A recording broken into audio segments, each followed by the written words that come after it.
नील ने जमीन पर रखी लोहे की रोड उस बुलेट की ओर फेंकी जो ठीक निशाने पर जाकर लगी और नील जमीन पर गिर गया। वो बुरी तरह हाफ रहा था। अनिका को महसूस हुआ मानो उसके दिल की धड़कन बंद हो गई थी। उसकी ओर आ रही बुलेट लोहे की रोड के लगने से अपनी डायरेक्शन बदलकर दीवार के अंदर चली गई। अनिका आज मौत के मुंह से बाहर आई थी। अनिका! काव्या जोर से चिल्लाई और अनिका की मदद करने के लिए उसके पास दौड़ी। अनिका किसी भी पल बेहोश होने वाली थी। पूरी क्रू नील की ओर देख रही थी जो जमीन पर गिरे जोर जोर से हाँफ रहा था। उसकी स्पीड इतनी तेज थी कि वो दिखाई भी न दे। उसका निशाना बिल्कुल बाज की तरह तेज था। हालांकि इस समय नील की गर्दन में मोच आ गई थी और उसके हैंडसम चेहरे पर दर्द की लकीरें बनी हुई थी। कोई हेल्प करो, ये लोग बेहोश हो गए हैं। स्टूडियो के बाहर जमा हुई लड़कियों में से एक ये नजारा देखकर बेहोश हो गई। अलाना मैम, आप ठीक है ना? टीना ने झुककर अलाना से पूछा, जो कि शौक के मारे अपनी चेयर पर बैठे हुए कुछ बोल तक नहीं पा रही थी। उसे टीना ने क्या कहा कुछ सुनाई नहीं दिया। वो बस अपने दिल पर हाथ रखे हुए थी जो तेजी से धड़क रहा था। उसने बड़ी हिम्मत करके नील की ओर देखा और उसे बहुत अजीब महसूस होने लगा, मानो उसकी जान में जान वापस आ गई हो। क्या हुआ? कोई मुझे बताएगा कि इस गन में असली बुलेट्स कहां से आई? प्रॉप्स टीम कहां है? करते क्या हो तुम लोग? शूटिंग से पहले तुम लोगों ने प्रॉप्स चेक नहीं किए थे? ये एक्सीडेंट हुआ तो हुआ कैसे? डायरेक्टर जॉन ने गुस्से का पारा 7वें आसमान पर था। प्रॉप्स टीम का लीडर कांपते हुए सामने आया, जो कि ऊपर से लेकर नीचे तक डरा हुआ था। उसने हकलाते हुए डायरेक्टर जॉन से कहा, सर मैं सच कह रहा हूँ। मैंने सच में सारे प्रॉप्स चेक किए थे।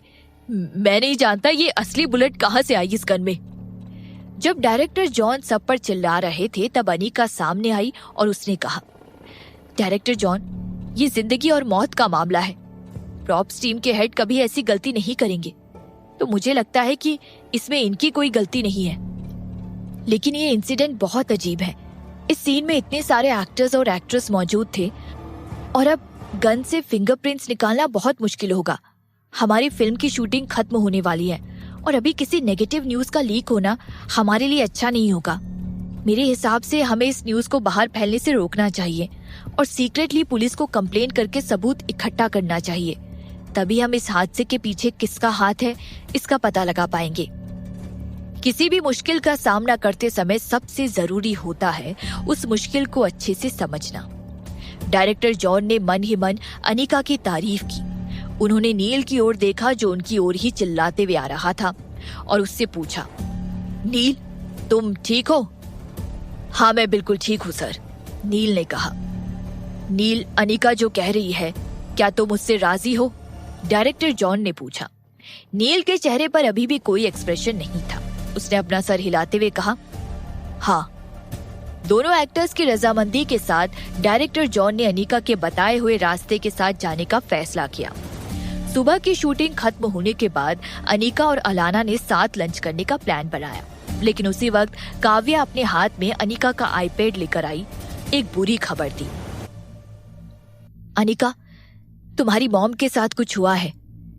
ये सुनते ही अनिका का दिल टूट गया और उसने काव्या के हाथ से आईपैड छीनते हुए आज सुबह की लेटेस्ट न्यूज देखी।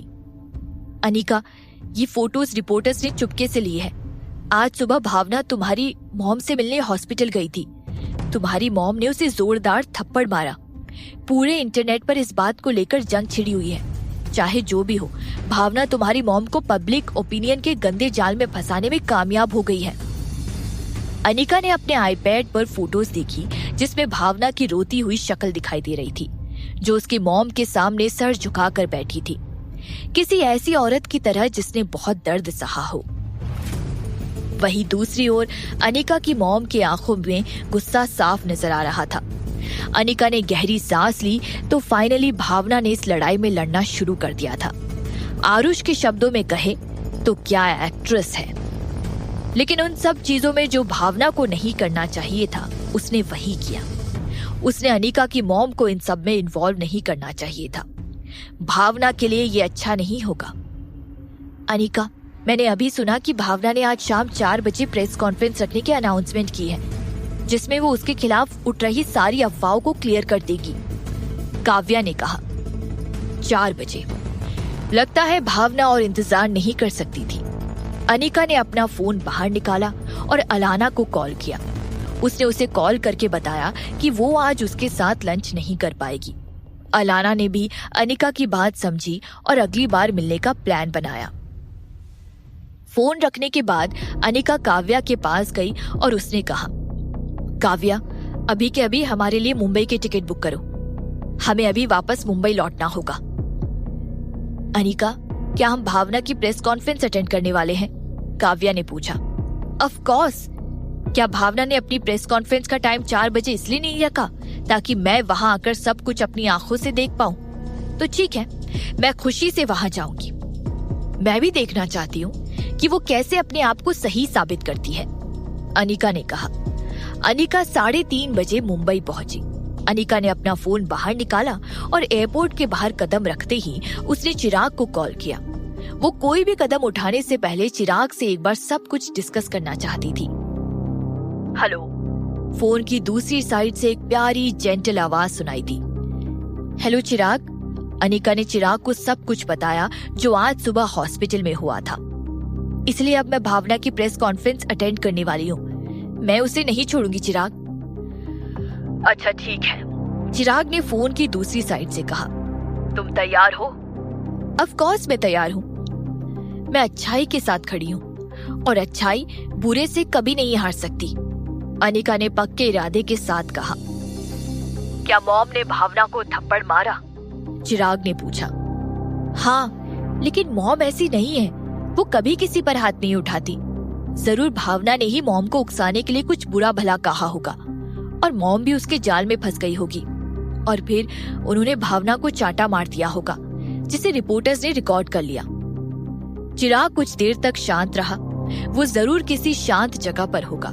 उसके बैकग्राउंड से कोई आवाज नहीं आ रही थी। फिर कुछ देर बाद उसने कहा, मॉम के वार्ड को मेरे बॉडीगार्ड्स गार्ड करते हैं। भावना इस तरह अंदर नहीं आ सकती थी, इसलिए जरूर मॉम ने मेरे बॉडीगार्ड्स को बाहर भेजा होगा ताकि भावना अंदर आकर अकेले में उनसे मिल सके। अनिका को महसूस हुआ कि चिराग कुछ और भी कहना चाहता था। उसने चिराग से पूछा, चिराग, तुम्हारा कहने का क्या मतलब है? मेरे कहने का ये मतलब है कि भावना अपनी प्रेस कॉन्फ्रेंस के पहले स्पेशली मॉम से मिलने गई थी। ये तो तय है कि वो इन सब में तुम्हारी मॉम को इन्वॉल्व करना चाहती थी। भावना ने अपनी प्रेस कॉन्फ्रेंस 4 बजे रखी ताकि तुम्हें काफी समय मिल सके हैदराबाद से मुंबई आने के लिए। भावना को लग रहा है कि वो जीत जाएगी। वहीं दूसरी ओर मॉम का बिहेवियर बहुत अजीब था। अगर मैं गलत नहीं सोच रहा हूँ तो जरूर तुम्हारी मॉम और भावना के बीच कोई तो राज है और यही राज भावना का हुक्म का इक्का है, चिराग ने अनिका को समझाया। अनिका ये सुनकर हैरान थी। उसने कभी इस बारे में नहीं सोचा था। उसके मन में उसकी मॉम हमेशा से एक शांत स्वभाव की प्यारी औरत थी। उनकी जिंदगी में जो भी हुआ उस सब में भावना का हाथ था और उसने हमेशा अपनी मॉम को इनोसेंट समझा था। उसने कभी ये नहीं सोचा था कि उसकी मॉम की जिंदगी में भी कोई राज दफन हो सकते हैं। और अनिका के बस कुछ ही मिनट के समझाने पर चिराग ने गेस कर लिया कि इन सब के पीछे कोई और बात भी हो सकती है। अनिका को चिराग की ये बात बहुत पसंद थी और वो उस पर खुद से भी ज्यादा भरोसा करने लगी थी। मिस्टर कपूर, आपकी स्पीच का टाइम हो गया है। फोन की दूसरी ओर से एक लड़की की प्यारी आवाज सुनाई थी, लेकिन अचानक उस लड़की की आवाज गायब हो गई, मानो जैसे कि उसे वहां से जाने के लिए कह दिया हो। अनिका को गिल्टी महसूस हुआ। अब चिराग, क्या तुम मीटिंग में हो? सॉरी, मैंने तुम्हें सही समय पर कॉल नहीं किया है। तुम जाओ, मैं तुम्हें वापस शाम को कॉल करती हूँ। अच्छा ठीक है, चिराग ने कहा।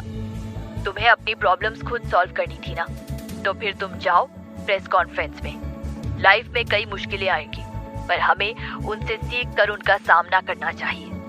Okay, that's it, goodbye. Chirag ने फोन कट कर दिया। फोन कटने पर अनिका ने अपने होंठ दबाते हुए फोन की स्क्रीन पर देखा। ये लड़का ऐसे ही कॉल कैसे कट कर सकता है? लेकिन साफ देखा जाए तो उसी ने ही चिराग को फोन कट करने के लिए कहा था। चिराग ने कहा था, तुम्हें अपनी प्रॉब्लम्स खुद सॉल्व करनी थी ना। ये वही बात थी जो अनिका ने चिराग से कही थी जब वो हैदराबाद जा रही थी शूटिंग के लिए। उस समय चिराग ने उससे प्रॉमिस किया था, लेकिन अभी अभी उसकी आवाज में नामंजूरी की झलक नजर आ रही थी। वो उस पर हंस रहा था। वो ऐसा कैसे कर सकता है?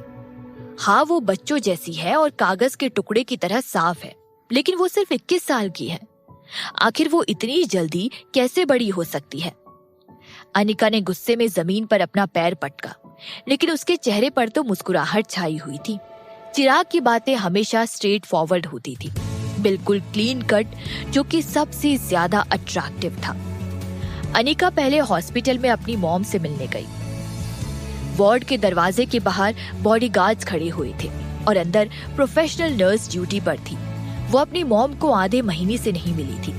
डॉक्टर अजय ने बताया था कि उसकी मॉम अच्छे से रिकवर हो रही थी और उन्हें जल्द ही हॉस्पिटल से डिस्चार्ज मिल जाएगा। अनिका की नामौजूदगी के दौरान चिराग ने उसकी मॉम का बहुत अच्छे से ख्याल रखा था। मीनल अपने बेड पर लेटे हुए गहरी सोच में खोई हुई थी।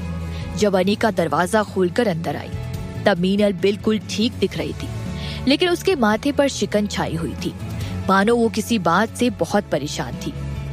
मॉम, अनिका अंदर आई। अन्नी बेटा, तुम वापस आ गई।